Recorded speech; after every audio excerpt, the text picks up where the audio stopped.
Salut tout le monde, on se retrouve pour une nouvelle vidéo sur la partie élec de ce premier appartement. Comme vous avez vu dans le titre, c'est l'appartement numéro 1 de mon immeuble. C'est le 1 sur 6 que j'ai bien avancé. Donc je suis à l'étape où je peux tout vous expliquer. Donc voilà, j'ai déjà fait une vidéo sur la plomberie. Si ça vous intéresse, je vous laisse aller la voir. Et là, aujourd'hui, la vidéo, je vous fais un petit tour. Donc, ici, c'est la chambre. Pour ceux qui ne se rappellent pas, ceux qui tombent sur la première fois là, sur cette vidéo, on va dire la chambre 20 mètres carrés. Ici, le couloir. Cuisine ici. Cuisine, pardon, dans le mur ici. La petite table ouverte sur le, comme ça s'appelle, le salon derrière. Ici, c'est la salle de bain. Et le salon juste là, comme je vous ai dit. Voilà, maintenant, une fois que je vous ai montré l'appartement, je suis à l'étape juste avant de plaquer. Donc, plomberie faite, électricité faite, isolation posée, ossature posée. Donc, je peux me permettre de faire des vidéos explicatives en fait pour des gens qui souhaitent savoir comment ça se passe quand on rénove un appartement. Et sur l'électricité, qu'ils n'ont pas le temps de regarder des vidéos comme ça s'appelle, de 30 minutes où la personne file les lecs. Donc ici, ce sera une vidéo de 10 minutes à peu près où je vous ai expliqué tout ce qu'il faut savoir en électricité. Je suis pas un spécialiste, mais ça va, je me démerdouille, on va dire. Donc voilà, donc on va tout de suite commencer par une chose très importante. Comme ça s'appelle, quand j'ouvre la porte, en fait, ce sera le couloir. Il y a comme ça s'appelle, le compteur des quatre appartements plus les deux que je vais créer dehors. Vous ramenez une arrivée logique ici du compteur au tableau. Là, nous, on a ramené deux arrivées en 16. Comme vous voyez, c'est bien cela. Hop, le rouge et le bleu. Et comme ça s'appelle, une phase terre qui part d'ici, là, du tableau, qui passe par là. On en fait passer par là. Hop, hop, hop. Comme vous voyez, elle est dans la gaine là. Et elle part dans le sous-sol au piquet de terre. Piquet de neutre, on va dire ça comme ça. Voilà, ça c'est les bases des bases d'électricité. Après, ce qu'il faut savoir, c'est qu'il faut prendre un tableau. Je vous conseille soit Legrand, soit Schneider. C'est deux grosses marques une fois pour toutes, parce que certains tableaux comme ça, c'est 400 euros. Les disjoncteurs, ça coûte cher, on va dire, tout compris dedans. Mais une fois que c'est fait, il vaut mieux prendre la qualité, on va dire. Donc tout part de mon tableau.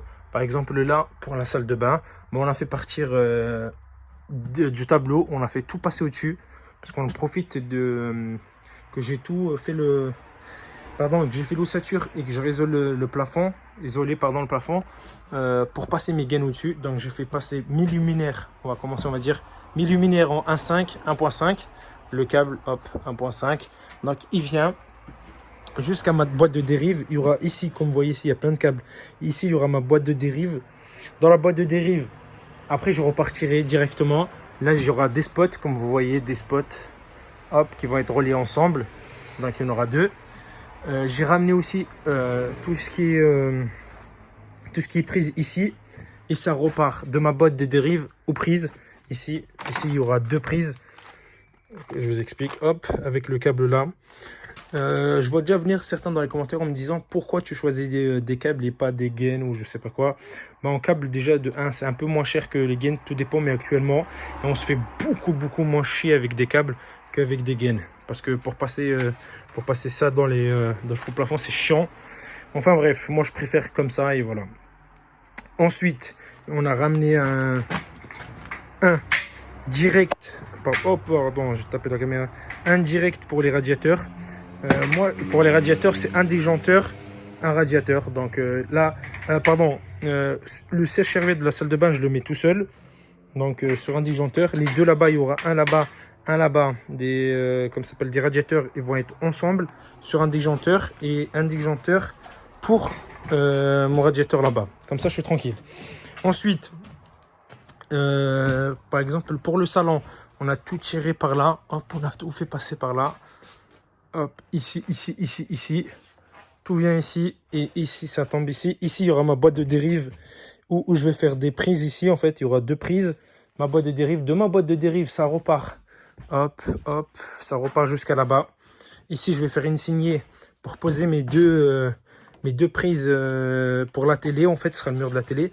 Plus mes deux prises RG45 que j'ai fait venir spécialement, bah, je reviendrai là-dessus après sur les prises RG45. Donc, après, j'ai fait mes spots LED. Donc, j'ai commencé ici. J'ai commencé où? Non, pardon, je vais commencer là-bas. De là-bas, je suis parti à là. De là, je suis parti à là. Et ainsi de suite, j'ai fait un petit chemin. Hop, hop. Pour qu'elles se raccordent tous entre elles, on va dire. Et quand je suis arrivé au bout du chemin, hop, par là, hop, par là, par là. Quand je suis arrivé au bout du chemin, boum, je me raccorde à ma boîte de dérive. J'aurai une autre boîte de dérive ici pour les luminaires. Donc voilà, de toute façon, j'ai écrit tout dessus, spot. Hop, c'est écrit quoi là? Voilà, j'arrive pas à voir. Disjoncteur, luminaire, salon, etc., etc. Il y aura mon autre boîte de dérive ici pour les luminaires. Ma boîte de dérive ici pour tout ce qui est prise. Donc vous avez le droit à 8 prises par disjoncteur. Donc oui, j'ai ramené aussi de ma boîte de dérive. Ici, il y aura 2 prises. Et voilà. Pour la télé, j'ai ramené 2 RG45 là. Je les ai fait passer par la salle de bain qui vont directement... Hop, hop, hop, pardon. Qui vont directement ici. En fait, vous voyez ici. Ici, c'est comme ça s'appelle, mes RG45 pour Internet. Comme ça, j'aurai Internet dans le coin là-bas. J'en ai fait parvenir 2 autres par là qui vont y aller là-bas. Hop, hop, je fais un tour. Qui viennent ici. Comme ça, mon locataire, il pourra choisir soit mettre la télé contre le mur là, soit ici. Donc voilà, je laisse quand même une deuxième choix. Même ça me coûte un peu plus cher en câble et tout. Mais bon, je peux me le permettre. Donc je le fais pour faire les choses bien. Voilà, pour les RG45. Et bien sûr, j'ai fait la même chose dans la chambre. Donc des RG45, j'ai fait un trou de l'autre côté. Hop, hop, ici. Donc je fais venir 2 RG45 qui sont là. Hop, ils vont tomber dans la saignée, ils vont être en bas. Donc s'il veut avoir son bureau ici ou Internet ici. Et 2 autres RG45 qui partent là-bas, hop, hop, hop, hop, qui redescendent et qui vont dans le coin là-bas. Donc ici, pour Internet, dans cet appartement, il va être vraiment bien parce que moi, je suis un gamer, je suis quelqu'un qui va souvent sur Internet et ça me faisait chier d'avoir qu'une prise Internet. Là, il aura 2 prises ici, 2 prises ici. Et ensuite, 2 prises là-bas. 2 prises là-bas pour 50 mètres carrés, c'est largement bien. Et ici, il y aura le coffret multimédia. Donc, je vais comme ça s'appelle, câbler ici. Plus en bas, la box Internet. Je vais l'intégrer ici. Donc, de ma box, il pourra avoir d'ici pour avoir le Wi-Fi partout dans l'appartement. Plus Internet dans toutes les pièces. Voilà, ça ce qui est niveau, comme ça s'appelle, Internet. Je vous conseille vivement de faire ça. Parce que c'est complètement démodé maintenant d'avoir la box Internet sous le truc télé là-bas. Et la personne il veut avoir Internet ou la fibre dans sa chambre pour jouer en réseau, il pourra pas, etc. etc. Et franchement, c'est un... Tant qu'on refait un appartement, on doit bien faire les choses. Ensuite, j'ai ramené mon câble ici pour le radiateur. C'est le câble gris, comme ça je ne me trompe pas. Bim, bim, il va là, il va là. Il va ici, là, sous la fenêtre pour mon radiateur. Ici, je refais une boîte de dérive. J'ai ramené du 2,5. Le câble que vous voyez coupé en bas, c'est pour faire mes prises. Ici, j'ai fait une saignée, j'avais pas le choix parce qu'ici, je vais plaquer le mur. Jusqu'ici, pour faire 2 prises ici, 2 prises là-bas pour mes tables de chevet et 2 prises ici. Parce que j'ai pensé que si la personne veut mettre son bureau ici, pour Internet, vu que je mets des prises Internet, ce serait quand même bien d'avoir des prises normales. Voilà, donc j'ai tout tiré. Après, pour mes spots, c'est pareil. J'ai commencé où les spots? J'ai commencé là. Tout se raccorde ensemble. Hein. Comme vous voyez, c'est très bête. Hein. C'est 2 spots là qui va comme ça s'appelle, ramener à ce spot là, etc. etc. Ce spot là qui va donner, pardon, au spot là et qui va donner au spot là-bas. Donc la chambre niveau élec, c'est fait. Hop, je vous montre. Donc ça donne ça après niveau câblage. En vrai, avec les câbles, ça passe super bien. Le salon, c'est fait. La cuisine, c'est le coin où j'ai pas fait encore. On n'a pas fini les luminaires parce que j'ai pas choisi la cuisine. Donc, il restera que la cuisine. Sachez que la cuisine, il faudrait que je vous fasse une vidéo spéciale dessus parce que il y a beaucoup de choses à savoir. Parce qu'il y a beaucoup de choses qui font direct compteur. Qui vont directement dans la cuisine. Par exemple, le four, la machine à vaisselle, etc. La plaque. Moi, je les alimente en direct. Donc, c'est très simple. Comme celui que j'ai fait déjà pour le four. Il vient là. C'est le gros là. Il vient ici en 2,5. Hop, il passe par là. Il va tout passer là. De toute façon, je vais tout passer dans le faux plafond. hop, il va venir dans la cuisine. Tout simplement.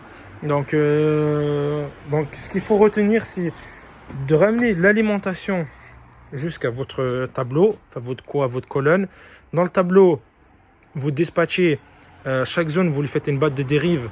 Dans la boîte de dérive, vous repartez aux prises ou aux luminaires. Là, il y aura une boîte de dérive là-bas, une boîte de dérive ici pour la salle de bain, une ici pour les lumières du salon, une ici pour les prises du salon. Comme ça, si j'ai un problème un jour, j'ai juste à intervenir dans mes boîtes de dérive et je serai tranquille. Un boîtier multimédia, c'est très important pour tout ce qui est internet, parce que c'est super démodé maintenant d'avoir une ou deux prises internet. Donc, qui sera à côté dans la colonne montante, en fait, dans la colonne électrique, en fait, il y aura le compteur, le boîtier multimédia et la box. Je vous conseille de faire comme ça, vous ne serez pas déçus.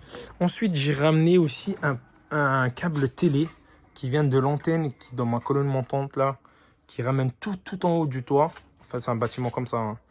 Donc, moi, sauf qu'il y a plusieurs étages. Tout en haut, il y a une antenne comme ça. Et j'ai fait redescendre ce câble-là qui va là-bas, qui va arriver dans ma box, dans mon boîtier multimédia.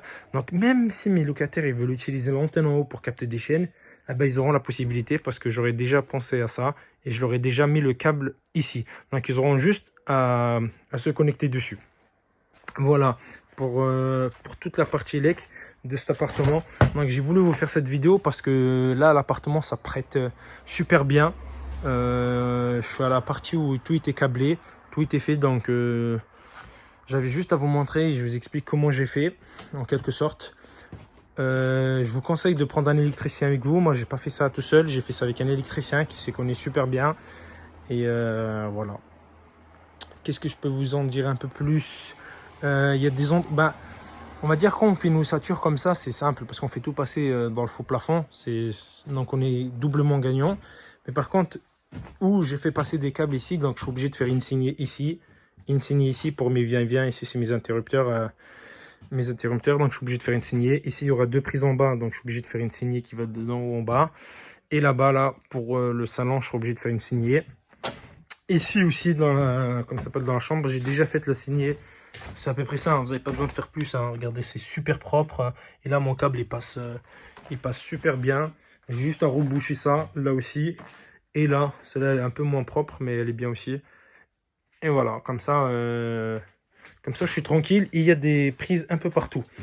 Pas besoin d'acheter une machine hein, pour faire des signets. Juste ça, plus un marteau. Je vous ramène ça. Plus un marteau, voilà, c'est le matériel que j'utilise. Et ça fait des signets super propres. Certes, vous allez passer du temps, mais regardez la signée à la main. Mais ça donne un bon résultat.